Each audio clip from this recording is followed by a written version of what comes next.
Hold on to your fanny packs, everybody, because today I have on a legend amongst legends. We're going to get right into it. Luis the Stache Hernandez. Luis, you look fantastic. The Stache looks better. It looks more filled in. There's some little droplets of blood in there because we've put on a body count since I last talked to you. So, my man, how are you doing? Doing amazing. Another day in paradise and only thinking about the next victim. Well, we'll definitely talk about that. For people that are watching for the first time and don't know who Luis is, press pause on this video, go back, check out episode 35 of the show. We shot that about 6 or 7 months ago, and Luis talked about making his pro debut at that point. He had just won an amateur title, and he was getting ready to make his pro jump. So pause, check that out. You can learn more about Luis, where he came from, all that other good stuff. For those of you who are already gangsters and already know about Luis, a couple things I'll remind you of. This guy is a really, really exciting fighter to watch. He trains out of Freedom Fighters MMA in Miami, Florida. And I will say it for you. This isn't you feeding me lines to spew out the pro Stache propaganda, but just being honest, watching you fight, and maybe it's recency bias, but you remind me very much of Colby Covington. You're a pressure fighter. You are very, very strong, and people are they're in a lot of trouble once they're on the ground with you. I feel like it's very similar to Colby. You get in people's faces really quick. You close the distance. And you do that in a lot of different ways, not just shooting naked takedowns, but you'll use your overhand. You'll use a bunch of strikes to set up a takedown. You level change really, really quick. And before you know it, people are on the ground and you're just having their way with them. So I have to ask, since I mentioned Colby Covington, I want to get your opinion on that fight last night. I know you're limited in what you could say because Jorge's your boss, kind of, sort of, but I wanted to get your opinion on UFC 272. You can talk about that fight, Luis, if you want. Yeah, for sure. But was there any bout from last night that really sticks out in your mind this morning?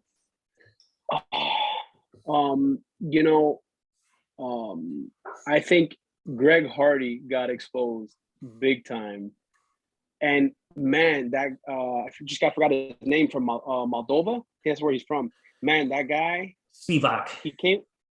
He came in at 243, right? Yeah. Right? He weighed in at 243.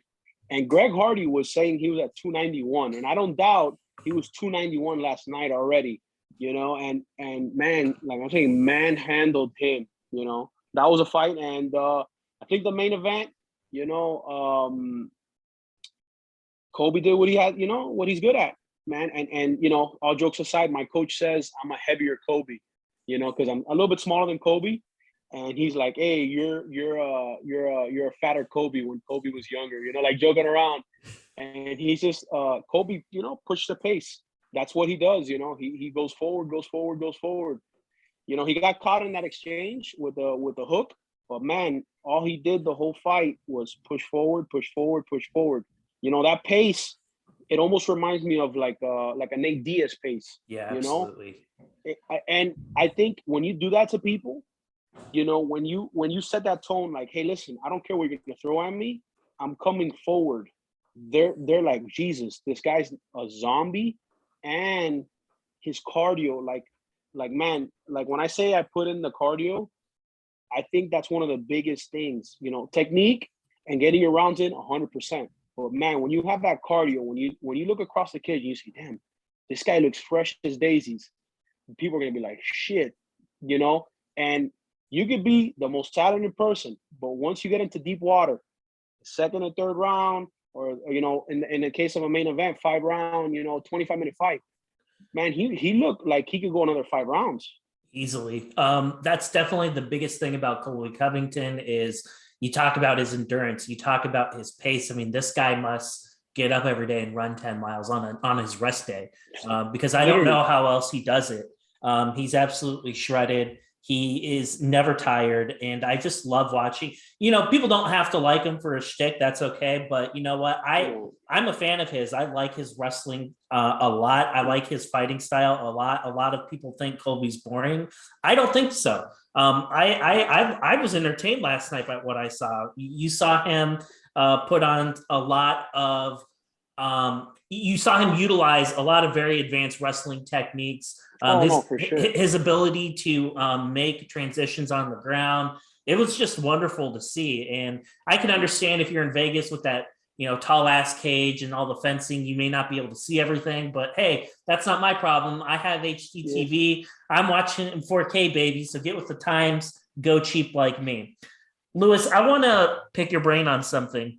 Now that I asked you a little bit about the UFC, I want to specifically talk about Freedom Fighters. There's been a lot of things going on with your gym since you were also on. One of your teammates was on the Contender Series, and he happened to win. Marcos Lloreda, obviously, he's a guy I'm a big fan of.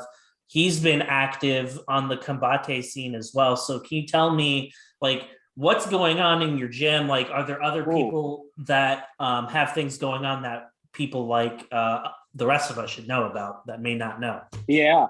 Oliver, which he's the one that fought on the Contender Series, he should be fighting next month. He is fighting for another title. He's fighting, you know, a good opponent. And we were saying it, once he finishes this guy, because he's not gonna, you know, decision. Once he finishes this guy, that's another phone call, or he might even get called for a fight on the UFC. You know, at that point, I think he's 6-0. He'll be 7-0, and that's one guy. You know, he's fighting for a title out west. You know, Mark should be fighting hopefully soon for Combate. Justin got a fight. I think he's fighting in like 2 months for Combate.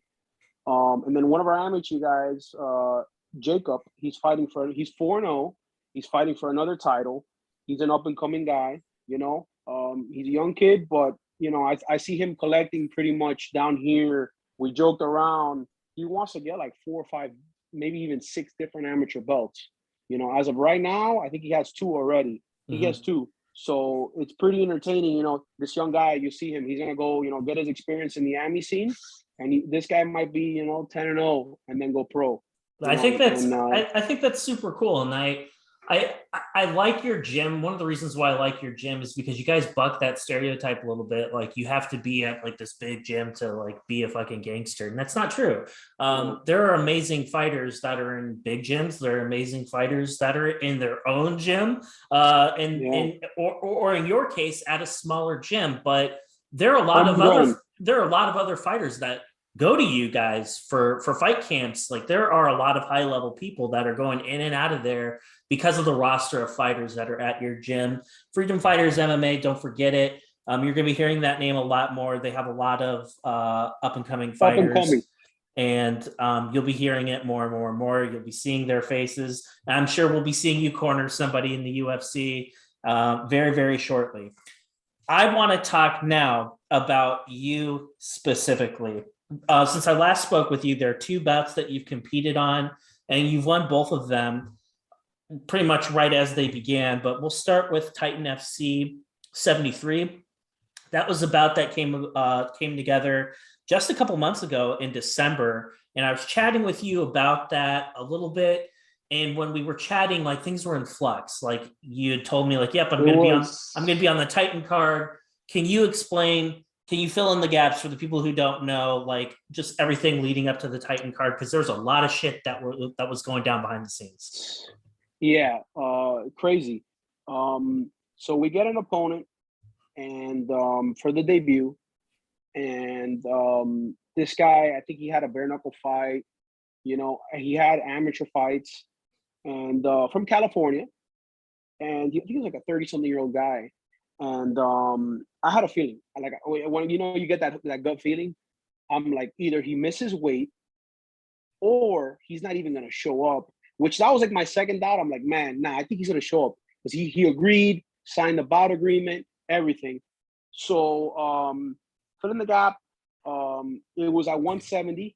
You know, I was at 170. It was a pound allowance. So I was 171. and go in, and they're like, "Hey, Lewis, just to let you know, your opponent didn't even take the flight from California." I was like, what the fuck? I was like, nah, you're kidding, right? Like, what's going on? And they're like, nah, man, the guy didn't even take a flight. He didn't even, jump on the flight. We don't know what happened.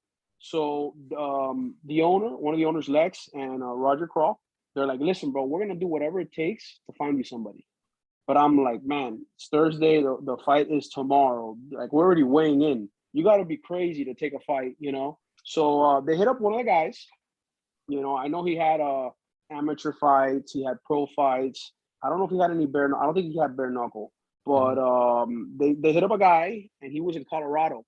And they're like, listen, man, we'll fly you out, and you'll go against a guy in debut. So as this is going on, they're not telling me. So I'm hydrating. I weighed in already. And I usually when I start, I drink a good amount of water, my Pedialyte, my hydration process. And as I'm doing that, they're like, hey, we got you a fight, but there's a catch. I'm like, okay, I'm down. Who is it? They give me the name, Chris Levon. I'm like, yeah, man, it is what it is. Whoever wants to fight, I'll do it. They're like, oh, the only catch is you can't weigh more than 190 tomorrow.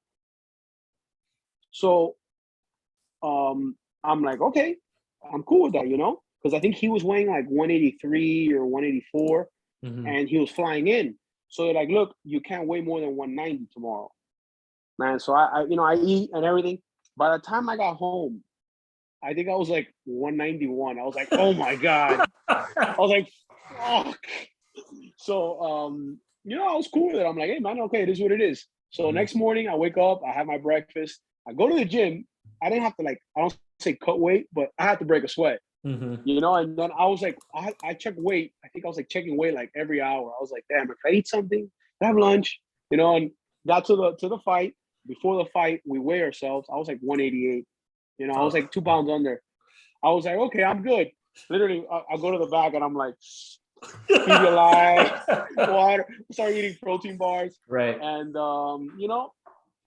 fight, the fight goes down, and I had a game plan. My thing was literally finish this guy. Like I do with everybody. I want to be known as a finisher. I don't want to be one of these guys that, I rather risk it for the biscuit. I'm going out there. If I get caught, shit, at least I know I was doing what I was supposed to be doing. I'm not going to be one of those guys that's, patient. People want to see violence. They pay for violence. I want to give them violence. So, I went out there, did what I did, set up a takedown, took his back. And I think I could have finished the fight, honestly, in 15 seconds if I wanted to. I wanted to throw a little bit of, ground and pound, and then I saw the choke, and I'm like, hey, I'll take it. Yeah. And I'll say this about your opponent, Levant. Hey, I have nothing but respect for that man. The fact that he was willing to go to Florida from the Midwest on no notice at all, no camp, no nothing. Much. That guy's a gangster, and for him to fight you, I mean, that what does that say about that guy? That guy, and nobody nobody says, okay, I'm showing up to lose. Yeah, that's not, if you accept the fights because you're like, oh, I think I can beat this guy. That's the way I look at it. He's like, okay, short notice fight, I'll take it. Fuck it, who is it? Let's go. That's a fighter right there. I don't care what this guy's record is, man. Like, that guy's a fighter, and he's not doing this for the grand. He's not doing this to be popular. Like, this guy does it because he likes to fight. And exactly. As far as the other opponent's concerned, did you ever hear anything back? So the guy never wrote to me nothing. And 2 months ago, this guy pops up in Tampa now, fighting some guy, which I really want to fight that guy in the future. I want to speak it into existence. Brandon Lopez, he denied one of my partners 3 or 4 times. So I'm pretty sure he's not going to want to fight me. But that's a fight that I look forward to in the future. I think he's at one point he was 3-0 or 4-0. Now he's 4-3 or something like that. And that guy, he fought the guy I was supposed to fight, and his name was Richard Carson. He missed weight, and you know, he actually fought. I'm like, what the hell? Like, what that you're gonna fight a guy who's debuting, which, you know, sounds way better than a guy that has, you know, 7-8 fights as a pro already and amateur fights, and he does grappling. You know, like, makes no sense. That guy. Well, I would special. Yeah, I would imagine your opponent, if he flaked out, and the reason why I bring him up is like, you know, hey, life happens and crazy things happen all the time. People get hurt. Nobody plans for one of their relatives to pass. Nobody plans on getting coronavirus. Like, shit happens, and I don't throw shade at anybody for having to drop off. But if your excuse is you chicken out and you just can't get on the flight because you're too scared, and then you rebook another fight, that's bullshit to me, man. And it was like, I don't even know if he gave an excuse or nothing. It was just like, didn't even, you know. But be a professional, though. You signed a bout agreement. Be a professional. Honor your agreement. You know, and honestly, if he would have told me Monday, hey, listen, I can't make weight, or the day of, hey, listen, I'm coming overweight, let's do a catch weight. I want the fight to happen. I'll do a catch weight, you know, even though I cut the weight, it is what it is.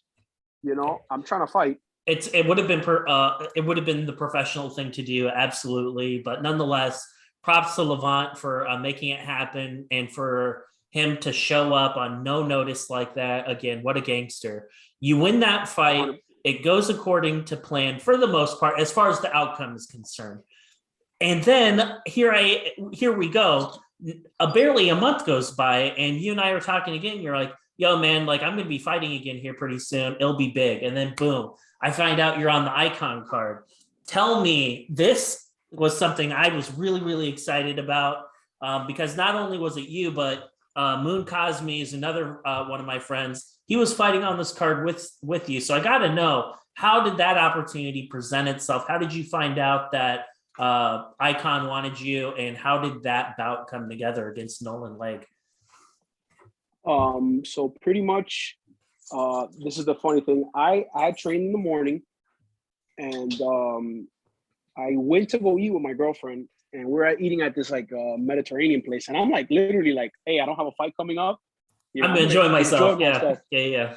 Exactly. So it wasn't even like I'm eating unhealthy. I was eating like, you know, like a rice bowl. You're eating like a normal person. Yeah. You know, I even had an extra wrap, like chicken. I was going in, and my manager hits me up, you know, Dave Arvello, and he's like, hey man, are you willing to fight on Friday? 5 days notice. I think it was like 5 days. Versus this guy on iKON FC here in South Florida. And I'm like, what weight class? Because like, I'm like, I don't even know what weight. I don't even know. I'm at the point where I had a huge breakfast, I had a huge lunch, had a little snack. I was just like literally just running through food. And I'm like, listen, you know, what weight class? He's like, man, we'll do a catch weight. And I'm like, because it was like a 5-day notice. And I'm like, okay, let me get back to the gym and see where I'm at. Yeah. I don't even want to tell you what I was at, you know. It was one of those, I was like, oh shit, you know, and it wasn't like bad. It wasn't that bad. I got you. And I was like, listen, you know, can we do this weight? Because I'm still working, you know, and usually when I have a fight coming up, I take a whole week off, maybe more, because I want to be good for the weight cut. You know? Even if it's a small weight cut, I want to take a couple of days off. In this case, this fight, I didn't take any days off other than the day of the weigh-in. And the weigh-in was like, you know, I told him, I'm like, look, man, let's do it at 195. And I know I could make 185 for that fight. I know I was going to, but I was like, yeah, but if you want to fight at 185, you say you want to fight at 195. That's negotiation 101. Yeah, you know. So I was like, I'm like, the way I looked at it, I'm like, hey, it's short notice, and I'm not trying to, you know, I could make 180 if I wanted to, you know, or whatever the case. I know I can make even under 85.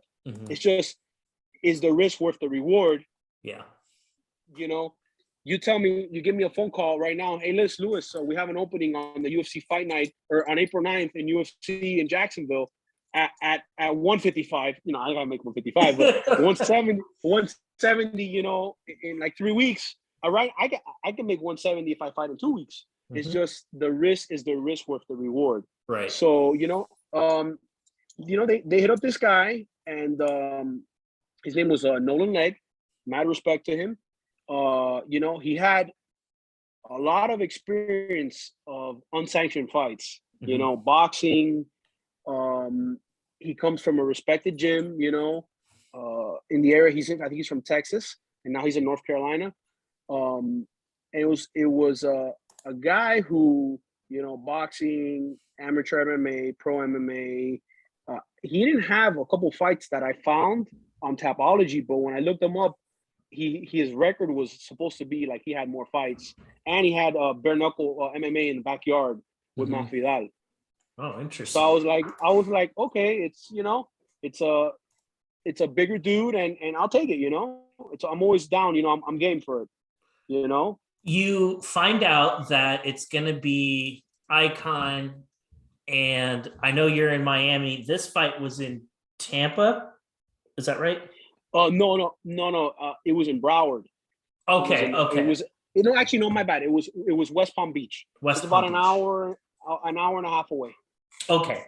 So you find out that it's going to be basically in your backyard. I know that for a promotion like this, with this being the very first one and you getting a main card spot, like all of these chips are starting to stack up, and very quickly you're finding yourself on a big fight card. It's going to be streamed around the world. It's a great opportunity to get your name out there, but there's a catch to all this. You actually have to go out there and win. Right? And so it's like, there's a lot of pressure on you. Like, you're getting ready. Like, yes, you've been on the Fight Pass before. Like, yes, you've been in Titanfc and all that other stuff, but this is a lot different. There are definitely going to be more eyes on this one. When you were getting ready to prepare, I say that term loosely because it's not like you had a fight camp or anything like that. Did you even have time to get nervous for this one? Not really. I wasn't even about the nervous part. It was more of like, damn, this is fucking crazy. Because it was like, my girlfriend was like, hey, you're gonna take a fight on 5 day notice. My dad was like, bro, are you sure you want to do this? And I'm like, man, listen, this is what I want to do. I say I'm about it. I'm gonna show everybody I'm about it. Mm-hmm. Mentality is like, I haven't stopped training, at all. After all even the last time we spoke, if I've taken a day here and there, I've been doing active rest days. Like today, I got my first session in the morning, and now I'm gonna go in 2 hours to get my second session in. So it's like, I'm not training for anybody specific. I'm training for myself to get better. Yeah. So I don't want to say fight ready. I'm always ready. Now you tell me what weight class, and I'll be like Kevin Holland. Yeah. Hey, listen. But you're playing it. You're playing it right, Lewis. Like, you're doing it smart. And here's what I like so much about you is because you have the discipline and knowledge to know, okay, this is the range I need to be in. Because here's the thing: if you weren't disciplined, and if you had to get a kick in the ass to get in the gym and get back in there to hey, we need to get ready for the fight, you wouldn't have been on this iKON card. You have to stay in a range. You're a professional. So what does that mean? You need to be ready. You need to stay ready, especially when you're just starting out, when you're not a Bellator regular, not a UFC regular, because these opportunities show up all the time, and they're going to go to the people who can make the weight. And you showed up like a professional. You were able to make the weight. You didn't have a fight camp, but you were confident enough in your skills to know that you had what it takes to get in and get the job done. Tell me a little bit about going to the venue.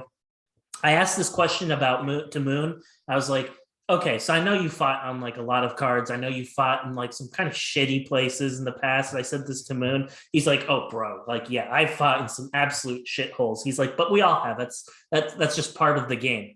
So and he was just like, my expectations were here, but when I showed up, it was totally different. And can you explain what he meant by that? Completely different.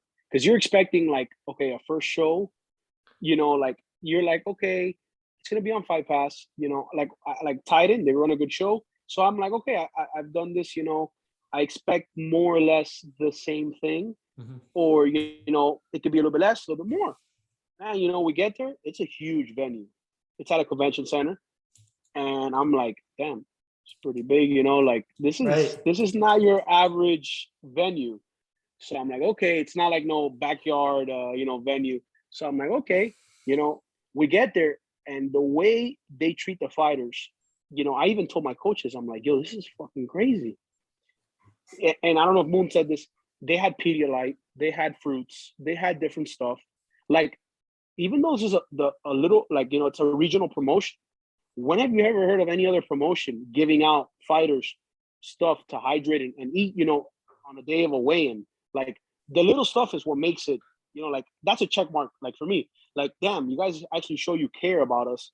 You know, you're gonna help us out with hydration a little bit, and you know, with fruits and little stuff while we're here, you know, and just looking at the stage and the way they had it set up, I'm like, man, it's everything's lifted, and I'm like, man, I want to see how this plays out. You know, I'm like, this is a big, big, you know, convention center. Next day comes around, and man, I walk in and I'm like, I don't like they did it overnight. Like, it was already huge as it is.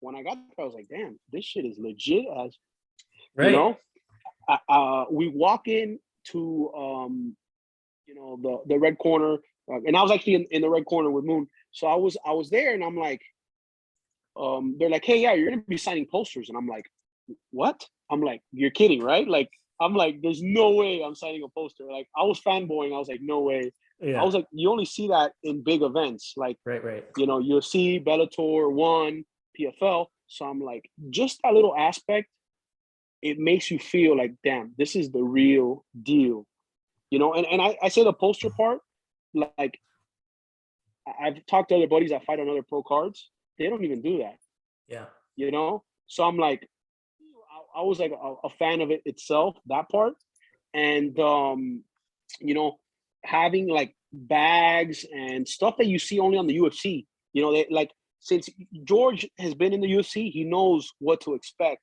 You know, like bags, sweaters, you know, like little stuff like that. That actually matters to us. Like, for me, in a perspective, you guys are running a legit ass show. You know, Mhm. on Fight Pass, you guys treat us good. If the opportunity presents itself, I'm 100% there for the second time around, or the third time, the fourth time. You know, and walking out and watching the video now, every time I watch the video, their production team, everything was legit about it, Yeah. you know? I loved it, man. Like, I thought they put on a very, very good show. The production quality was definitely there. And it's those little things. So yeah, Moon did echo the same things that you just said. And I'll tell you a funny story. So for those of you who didn't check out the Moon Cosme show, make sure you do that. He talked about getting called up, very similar to Lewis, last minute, showing up at the iKON event and his thoughts on it. But he talked about you specifically. He was like, yeah, so we're in the same corner, and Next to each other. yeah, and he mentioned that. He's like, we were right next to each other, but what he liked, and I'll tell you what he said about you, was like, we had our own little like spot. Like, it wasn't a free for all shit show. Like, we had our own designated spot with like a sign with her name on it. He's like, I've never really had anything like that before. In the past, it's kind of every man for himself. We're all lugging in our own shit with coolers, with Pedialyte, and all of our shit. He's just like, I didn't have to bring three-fourths of the stuff I normally do to fights. And he was really Exactly. happy about that. Yeah. Specifically, what he said about you, he's just like, one of the things he's like, I knew he was good. I think he watched the show we did, and he's just like, yeah, he seems like a really cool guy, and he seems like a character.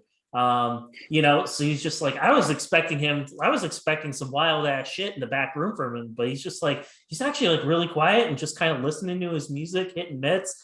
and you know, like just nonchalant and chill, and it's like, oh, I gotta go fight now, see you guys. Like he's just like, that's how he is, and he's just like, he's so chill about it. It was kind of funny in a way, and that was one thing he told me about you, and I thought that was funny as hell. Yeah, And then he said you came back too soon. He's like, well, shit, now I gotta go fight. yeah. It was actually funny because we were in the back, and I noticed his coaches, they were looking for like mitts, and I'm like, hey, do you need mitts? And he's like, yeah. And I'm like, hey, here you go, man. I'm already done with them. And like another thing that I've noticed, this was like my aspect. When I go to fight, I'm listening to my music, I'm relaxed, and it's like I'm flipping a switch. Mm-hmm. I'm dancing, I'm laughing, you know, like those moments where I was back there like calm. But when I get out there, it's that flip of the switch. When I get in the cage, it's that flip. You know, I'm happy. I'm a quiet guy. I mess around. I'm a character. I am a character, 100%. Now, when I get in there, don't get it mistaken. You know, I know what I need to do. You and you did everything that people expected out of you, and then some. And that kind of leads me to a different question. Like, I look at your fights. There are some floating out there on YouTube. I've watched the Titan fight again. I think that one was on YouTube. I don't know if you were on the undercard or if you're the first fight. I don't remember now, but I remember seeing it. And then the leg fight, I've watched that a few different times on the Fight Pass. And then your Amy bouts as well. And you make this, and with all due respect to every single person that's willing to go into the cage against you, like all of those guys are bad dudes. Even like, I don't care if you've won a fight, if you're 0-100, it doesn't matter. Anyone who does this stuff at any competitive level has my respect. With that being said, dude, you make this look easy. You've only seen a round two twice in your AMI career. Most of your fights, like there are a lot of people that talk shit and say like, dude, I'm a fight finisher. I finish fights. I don't fucking point fight. You have the actual resume to back this up. Like, I could be a judge at one of your fights because I could fuck off and not really have to do a whole lot because you're not going to need me anyway. I mention all of this because like, that's a lot to live up to. Like, for people who've seen you fight and seen you do this for a very long time, we expect domination. We expect a finish. And like, if you're not in a really good mental space, that can kind of like weigh you down in a way. It's like, man, I'm fighting in front of my hometown people. They're expecting stuff from me. They're expecting me to get a finish. Like, how are you able to just kind of like balance all that out and just be you? I don't like, I'll be honest with you, I don't weigh the like, hey, I need to get this done. I just like, the way I look at it is I'm very hard like to myself. Like, man, how many people at my age, like, I'm not trying to be special, I'm not. I'm a regular person, but how many people do you know that like fighters that drink, they smoke, they do this? I don't do none of that shit. The worst thing you might have me do is eat a couple protein bars and have cheat meals. You know, I dedicate my life to this. So like, the way I look at it is I put so much work in on and off the mat, not just, you know, cardio and, you know, my strength and conditioning and everything else, where like my mental aspect is, you shouldn't even be like, respectfully, you shouldn't even be in there with me. When I walk in, that's what I'm thinking. I have respect for you 100%. But the way, like inside my head, I'm like, this is kill or be killed. And the way I play it out is like, I'm trying to break you and I'm gonna break you. You know, like that is my thing. I want to break you and I want finishes. That's like the thing that I put on myself. Like, I really want to just finish you, like, you know, like however it happens, standing on the ground, submission, you know. And it's really bothering me that I haven't gotten a KO. And I'm like, that's like one thing that's like, I want to knock somebody out, you know. Well, you did, but you did. Just this last fight, you did. No, but I'm talking about like a beautiful standing KO. Oh, okay, got you. Like that's something that I want, and it's I'm very hard on myself with that aspect of it, and it's like, man, I'm putting in so much work that it has to be finishes. You know, Look, you're getting him, and you look absolutely fantastic, and you are going to level up. I mean, it's crazy because it's just like, oh yeah, like he only had his first professional fight like 3 months ago. Like that's kind of wild, man. And like when I look at everything, it's like I think one of the things about you is this, and it's actually a perfect segue. Mixed martial arts. Like I can't stress this enough. Like that entails that you have to be good at everything, whether it be striking, kickboxing, Muay Thai, jiu-jitsu, wrestling, whatever. Obviously, you have the ground credentials, you have the wrestling chops. No one's ever going to take that away from you. What people who don't know you will say is like, okay, this guy is a Ben Askren, he's a Gregor Gillespie type guy, and those are two legends. So anytime anyone would compare me to those guys, hey, that's a compliment. But you know exactly what I'm getting at. They're like, okay, like a Romero type guy, probably not the best striker, not the most advanced guy in the striking department. He has to get me down the ground in order to win. That's going to be what I think a lot of people say about very high level grapplers like you. Yeah. But what they think. I'm sorry? I said what they think, but what they don't know. But what they don't know is, well, for you in particular, I know who you train with, and I know who your main sparring partner is, and I know how good that guy is. And for people who don't know, I'm talking about Mark Reda. He is, he's, I don't really know how to describe him, but I'll just say he's a very entertaining fighter to watch. I've watched several of his fights on Combate. He kind of is like he's very humble, and I like say like he's like good as fuck all the time, and he's like just a gentleman about it, like, oh, thank you, man, I appreciate it. But this guy, to me, like, he is so much better than what his record indicates. He's gotten cheated out of a lot of fights that, in my opinion, he won. And I'm not saying that just because I'm a fan of his. I'm saying that as somebody who watches hundreds of mixed martial arts fights. I watched his fights. I watched his fight against Gotti, and all due respect to him, that was a fight that he won. That fight against Choco or whatever, he won that fight too. Like, he's gotten fucked a lot.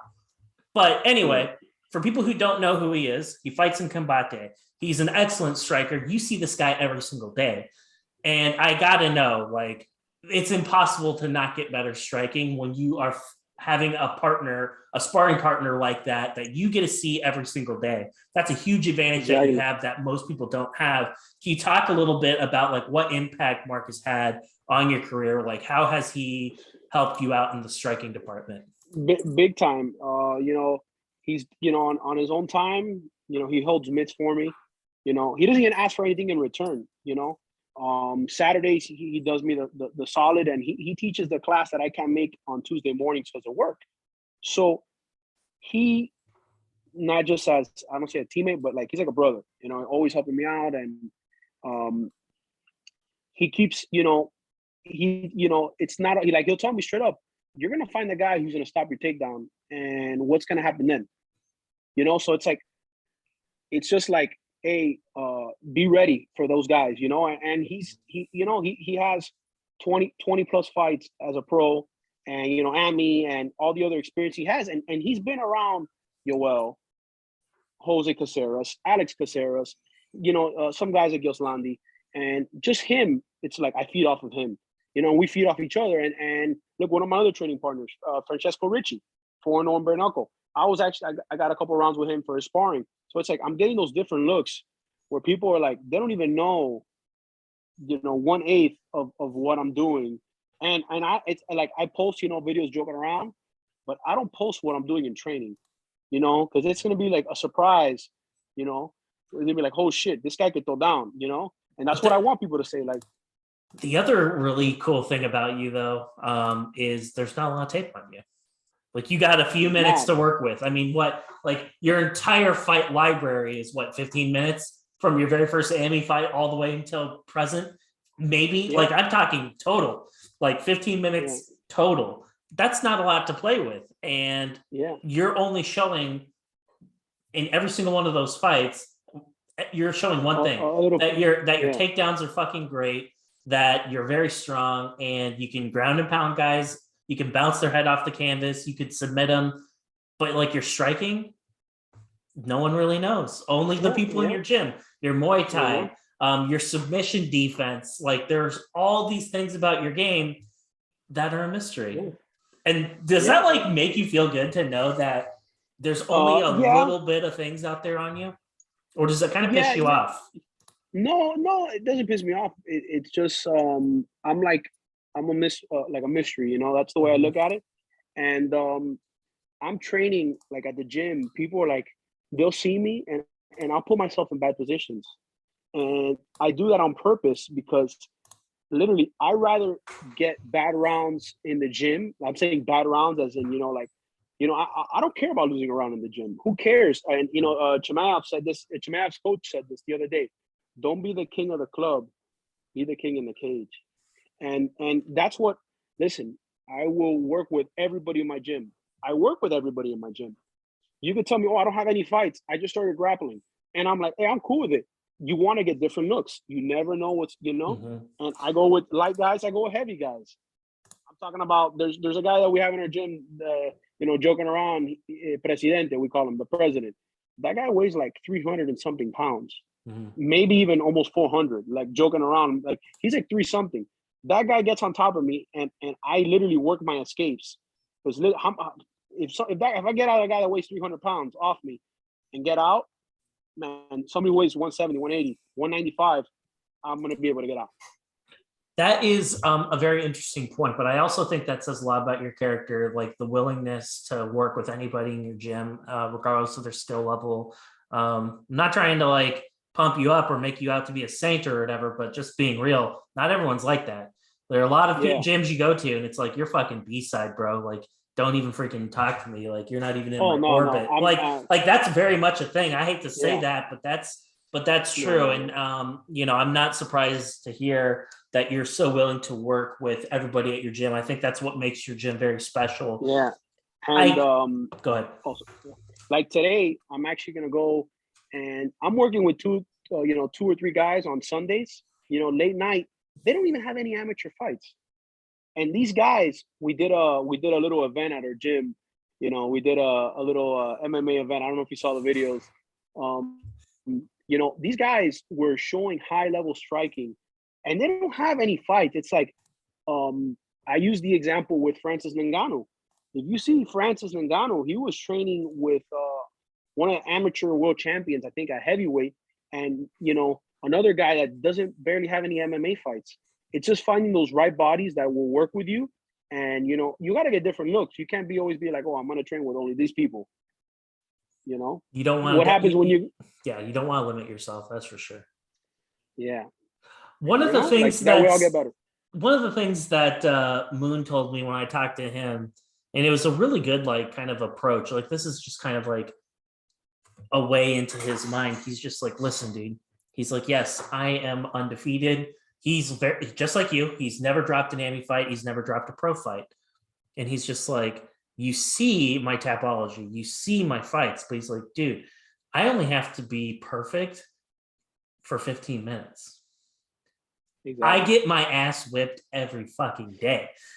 He's just like, if I'm not getting my ass whipped in the gym, if I'm not taking bodies, if I'm not getting looks from people who are a lot bigger than me, with a lot more experience than me, and if I'm not getting my ass whipped, there's a problem. He's like, you have to be willing to stay humble. You have to be willing to lick your wounds in the gym. He's like, when you lick your wounds, like, you want to lick them in the gym. You don't want to lick them for showtime. He's just like, dude, I get my ass whipped all the time and it keeps me humble. I asked him that question because I was like, yo, how do you not buy into your own hype train? Because, like, you've never lost a fight. You're the shit. Jorge Masvidal says you're a dog. And he's just like, listen, man, like, I appreciate the respect. But the truth is, and then he said exactly what I just said to you. And I'd imagine it's very similar for you too. 100%. Like I tell people, I'm a regular person. And, you know, I my shit, like, you know, the saying, the shit don't stink. Like, listen, I am a regular guy. When I get in there, I do what I got to do, you know, and I'm a true believer that being the gym champ, there's people that you see them in the gym, they're the nastiest thing, but they get stage fright, or they always. I rather be, do my work, be humble, get in, get out of practice. When I get my ass whooped in practice, I come home and I'm like, fuck. You need those days. You can't always be the hammer. What happens when you face another hammer? Yeah. So you need to be ready. And the good thing about my gym, and my coach, he'll tell you straight up. He'll tell, like, we have a couple of amateur guys, and he'll tell them, he goes, what do you think you're talking about? Like, in Spanish, like, he goes, you'll get your ass kicked right now. Like, stop, don't, be right, do what you got to do, train hard, but perform inside the cage, Absolutely. And I never want to be one of those guys where acting like I'm the best. No, I rather, my skills show for it, and even like at work, people see me at work, they're like, oh shit, that's the MMA fighter or whatever. And I stay quiet. I'm like, bro, like, I don't go around, there's people like, oh yeah, I'm an MMA fighter. I don't say that, I rather, when the time comes and I'm inside that cage, I'll show what I need to show, and be humble. I'm a regular person, That's I why just train all day. That's what I love about you, man. You have a really good sense of humor, but underneath all that, though, like you carry yourself in a really humble way, and that's what I like about you, because there are a lot of guys out there that do buy into their hype, and they like the attention that comes with being able to say those types of things, but it just goes to show that that type of stuff isn't important to you. What is important to you is going out, putting on shows, and dominating inside the cage. That's what matters to you. And we're going to see that soon from you, I hope. Tell me what's on your slate for what can we expect? Like, you just got out of iKON 1. You didn't take any damage. I got to know, like, when can we expect to kind of see you back out there, and like, what are your thoughts on the rest of this year? Yeah, so literally the day after I fought, I was back in the gym sparring, and that's something that me and Marcos, we talked about. Like, man, you say you want this, but do you really want this? He's like, these people that'll disappear. You're healthy. Why are you leaving? What are you celebrating? Like, that's the way I look at it. Oh, I want to fight. Great. I'm back in the gym. I'm hungry. I'm ready to go. No days off. And I got some things in the work, and hopefully, I got offered a fight in like 2 weeks. Freedom Fight Night. It'll be Tito Ortiz versus Rampage Jackson. I agreed. I'm waiting to see if my opponent takes it. If not, somebody will be found, and doesn't matter the weight class. It's supposed, it might be at 185, might be 170, 175. Catch weight. I'm ready to go. I'm trying to stay active, and I said that I wanted to get at least 5 fights this year, at least 5. And I actually said on iKON that I wanted to be 7-0 by the end of this year, and that's what I'm really looking for. I want to get those fights, 6-0, 7-0. That's what I want to be. I want to be as active as possible. And if you really want to be a household name, you got Kevin Holland, Chimaev. You got all these guys now. They're taking fights. Look at Moncaño. He just took a fight on a. They want you to fight. If you're gonna be a fighter, you got to take the fights. Yeah, you have to take the opportunities when they're there. Hey, Moicano's a dog, but I didn't like that fight last night. Yeah. I don't know anything about Moicano. I've never talked to the man. I don't know anything about his gym or what the mentality is like there. But, and this is a shitty thing for me to say, but if I were, I wouldn't have let my guy go out there. I mean, that's controversial. That's controversial. He does train at a top job gym. He trains at an American Top Team, Coconut Creek, and he Dustin Poirier trains there. He has high level guys there. Yeah. And is the risk worth the reward? And once you get to that level, a lot of people, they're trying to get the fastest route to get that belt and a paycheck, you know? Yeah. Well, and then for him, I mean, it was an opportunity on short notice to fight a ranked opponent on a very big stage. He's getting a pay-per-view co-main. You know, the UFC is going to basically give him a lot of flexibility for manning up and taking that on no notice against one of the greatest MMA fighters of all time, pound for pound. Look at his resume. Yeah. You beat a guy like that. Yeah. I mean, so I understand why Renato Moicano would take the fight. My only concern with him, though, after that fight is like, Jesus Christ, that was a lot of damage. And it's fair to say, you know, I know he's a young guy. I know he's 31, 32 years old, but I think it's fair to say after he takes like 6 months off, can he come back and still perform at a high level? Will he be able to take those same shots? Because RDA, that was the type of fight where I tell people this, like, you can walk into a cage one way and walk out and be a different guy for the rest of your career.